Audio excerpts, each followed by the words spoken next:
En este vídeo vamos a ver un dimensionado muy básico de las máquinas eléctricas rotativas y ver que lo importante es conseguir el máximo par por unidad de volumen. Empecemos, sin embargo, repasando un poco nuestros circuitos y añadiendo un circuito más que, aunque no está relacionado con las máquinas eléctricas, ayuda a entenderlo. Imaginar que nosotros tenemos una bomba que da una diferencia de presión en un circuito de agua, donde tenemos una tubería. Por esa tubería circula un caudal determinado y la tubería en su conjunto tiene una resistencia en la circulación del agua R. Ese circuito hidráulico lo vamos a añadir a nuestros circuitos eléctricos, magnéticos y térmicos. La diferencia en el circuito, la diferencia de magnitud sería la diferencia de P. Diferencia de presión representa lo mismo que diferencia de potencial en el circuito eléctrico. El caudal, el flujo de agua, los litros por minuto, los litros por hora sería lo mismo que la corriente.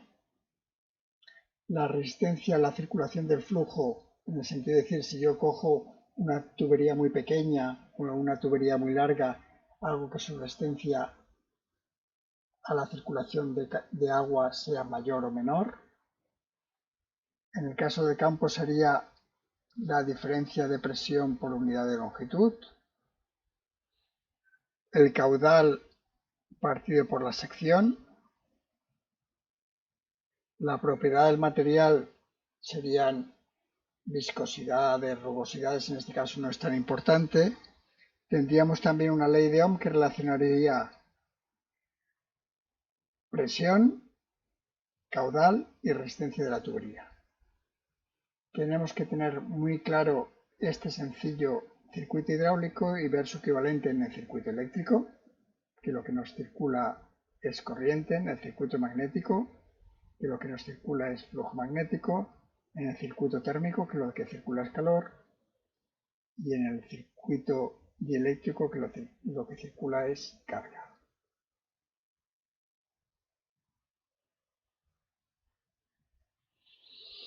Vamos a repasar la idea de conseguir una fuerza en un conductor. La ecuación fundamental sería la fuerza de Lorentz, que es este de aquí. Fuerza igual a carga por velocidad de la carga, producto vectorial por el campo magnético. Si suponemos que nosotros lo que tenemos corriente, pues carga por velocidad sería corriente. Tendríamos esta ecuación de aquí. Y como nosotros vamos a trabajar normalmente en dos dimensiones, ese producto vectorial se puede convertir en este producto de aquí. Y nosotros normalmente intentaremos que este ángulo beta siempre sea 90 grados para que todo este conjunto del seno valga 1. Y por tanto que nos quede que la fuerza sea I por B por longitud. Tenemos que recordar la ley de la mano derecha que vemos en este dibujo para poder calcular las fuerzas. Nos será sobre todo importante a la hora de hacer los bobinados de las máquinas. La idea es, si yo con los dedos de la mano giro desde el primer vector corriente al segundo vector campo, el dedo gordo me indica la dirección de la fuerza. ¿De acuerdo? Otra forma de ver la fuerza es a partir simplemente viendo las líneas de campo. Nosotros tenemos aquí un dibujo de un campo externo B al que se añade el campo creado por una corriente. Tenemos una corriente entrando en lo que sería la pantalla y por tanto tenemos aquí que el campo gira en esta dirección. Las líneas de campo no se pueden cruzar y por tanto lo que hacen es sumarse en el lado derecho y restarse en el lado izquierdo. Lo que nos está quedando es lo que vemos en la figura B. Esto es una de las representaciones que veremos dentro de los elementos finitos, esas líneas de campo. Y esas líneas de campo además de visualizarlas, nos pueden informar de cómo se hace la fuerza. Es como si esas líneas de campo en realidad fueran líneas elásticas. Si nosotros nos imaginamos que esto es una línea elástica, automáticamente veremos claramente que si ponemos un objeto aquí, ese objeto tiende a ser empujado en esa dirección. Si la corriente cambia de sentido, las líneas de campo se intensifican en este lado y por tanto la fuerza aparece en esta dirección. Solo viendo las líneas de campo y su deformación podemos visualizar muy rápidamente en qué dirección aparecen las fuerzas y los pares en una máquina eléctrica. Si esta fórmula de fuerza la aplicamos a una máquina general, imaginar que tenemos una máquina cilíndrica, esta de aquí, ¿de acuerdo? En que yo tengo una serie de conductores representados en rojo, tengo un campo magnético B conocido, tengo unas dimensiones físicas que sería el radio, la longitud de la máquina, pues mecánicamente yo podría decir, puedo calcular el par que se hace en esta máquina, que es fuerza por radio de la máquina. Normalmente consideramos el radio de la máquina un entrehierro. Yo lo que acabo de ver es qué fuerza puede hacer sobre un conductor. Si sé la corriente del conductor, sé el campo y sé la longitud de este conductor, que sería la longitud útil de la máquina, este de aquí, eso es la fuerza sobre un conductor. Se supone que en una máquina no voy a poner solo un conductor, voy a poner Z conductores. 20, 50, 100, 1000. Esto es la fuerza de todos los conductores de la máquina y todos los conductores se supone que van a hacer fuerza para conseguir par en el mismo sentido. La máquina la diseñaré adecuadamente para que todos hagan par en el mismo sentido. ¿De acuerdo? Si en vez de poner esta fórmula de aquí voy a hacer una agrupación, digo corriente por número de conductores, eso es la corriente total que tengo en toda la máquina. Y la voy a dividir por la longitud en el perímetro de la máquina.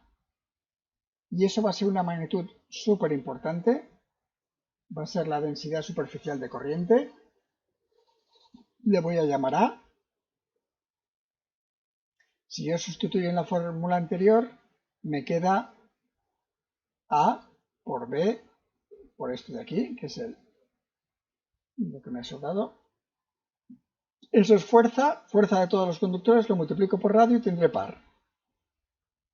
Y me queda esta fórmula de aquí, que es A, densidad superficial de corriente, B, densidad de flujo, y esto de aquí, que si vemos la parte esta de pi r cuadrado por L, lo que me daría es el volumen del rotor. Quiere decir que esto es proporcional, simplemente es por 2, al volumen del rotor. Quiere decir que el par es proporcional al volumen del rotor, a B, que es la densidad de campo magnético, y A, que es densidad superficial de corriente. Yo para aumentar el par en una máquina, o aumento su volumen, o aumento el campo magnético, o aumento la densidad de corriente. El volumen puede crecer, quiere decir que máquina más grande va a tener más par. Vamos a ver que B normalmente siempre se va a trabajar con Bs muy parecidas, 0,8 un Tesla, no se va a ir más allá porque normalmente saturan las máquinas. Y A, que sí que puede variar, pero no se puede hacer crecer demasiado porque la máquina se calentará demasiado. Vamos a ver este punto de cuánto se puede crecer la corriente. Si yo considero decir, ¿qué pasa si aumento la corriente? Si aumento la corriente, me aumentan las pérdidas. Si yo calculase la resistencia de uno de estos conductores, tengo aquí los conductores, sé su longitud, sé su sección, sé su material. De todo eso, calculo la resistencia de un conductor. ¿Tengo Z conductores por los que circula una corriente? Pues estos son las pérdidas totales. Esas pérdidas se convierten en calor, que tienen que salir hacia el ambiente. Supongamos que simplemente salen superficialmente. Pues tendrían por convección superficial, temperatura de la máquina, temperatura ambiente, coeficiente de convección y superficie de la máquina.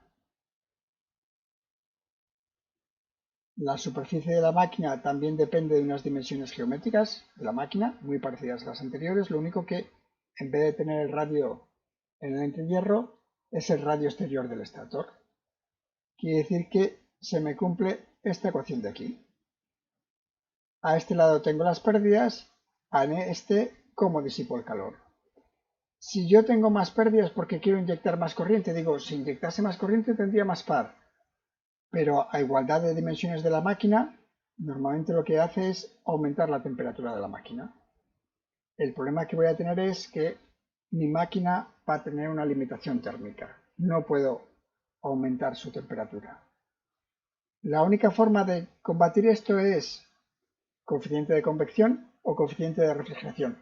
Refrigerar de una forma más eficiente la máquina. Vamos a ver que hay muchas variantes en esto, muchas. Y aprovechar no solo la superficie de lo que sería el estator, sino poner aletas, poner conductos de ventilación, aumentar superficies. Por tanto, llegamos realmente a los factores que limitan el dimensionado. Primero, lo que controlo con el volumen de la máquina es el par, no la potencia. Máquina más grande significa más par. Máquina más grande no significa más potencia. Dos máquinas del mismo par, si una es mucho más rápida, dará más potencia. Pero dos máquinas más o menos del mismo volumen darán el mismo par. En la actualidad hay máquinas, sobre todo generadores síncronos, de hasta 2000 megavatios. El problema con la inducción, ¿por qué no puedo hacer crecer la inducción? Normalmente los materiales magnéticos saturan a 1,6, 1,8 teslas,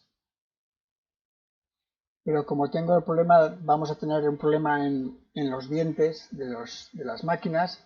Para no saturar el diente, en el entrehierro voy a trabajar siempre con flujos de 0,8, 1 teslas. Por todos los problemas que habíamos hablado antes, de calor, de no calentar demasiado la máquina, vamos a trabajar con densidades superficiales de corriente del orden de 10.000 a 50.000 amperios por metro. Estas son las máquinas normales industriales. Normalmente a nivel de cálculo de resistencias y materiales, casi todas las máquinas en la actualidad están hechas de cobre, menos algunas. El rotor de las máquinas asíncronas que está hecho de aluminio. Por tanto, ya se busca la mínima resistencia para que haya las mínimas pérdidas. Uno de los cambios más importantes que ha habido en las máquinas es su temperatura máxima de trabajo. Normalmente la máquina está limitada por los materiales aislantes, que es lo primero que se deteriora, y la temperatura de trabajo de las máquinas ha ido subiendo según mejoraban los materiales aislantes, y ahora la mayoría de máquinas pueden trabajar a 120, 180, 200 grados de temperatura máxima interna, sin que se deterioren los aislantes y por tanto pudiendo tener una densidad de par mucho más grande. Por último, la refrigeración de la máquina. Si yo refrigero mejor la máquina, puedo inyectar más corriente y por tanto tener mucho más par. Ahí tenemos diferentes sistemas de ventilación, desde la ventilación natural, forzada, que es más eficiente, directa de los bobinados, en vez de superficie directamente de los bobinados, y después dentro de esa refrigeración directa, que esa refrigeración sea por aceite, por hidrógeno, por agua, y eso hace que la densidad de corriente de mis máquinas suba muchísimo y por tanto, al final, la idea de densidad de par, de cuánto par puede dar una máquina por unidad de volumen, va a estar en este rango. Quiere decir que si yo tengo una máquina que tiene 1 metro cúbico, aproximadamente dará, pues si nos pusiéramos por aquí en medio, 20 kilonewtons metro de par. ¿Qué pasa? En las máquinas síncronas con refrigeración directa líquida, esa densidad de par puede aumentar muchísimo.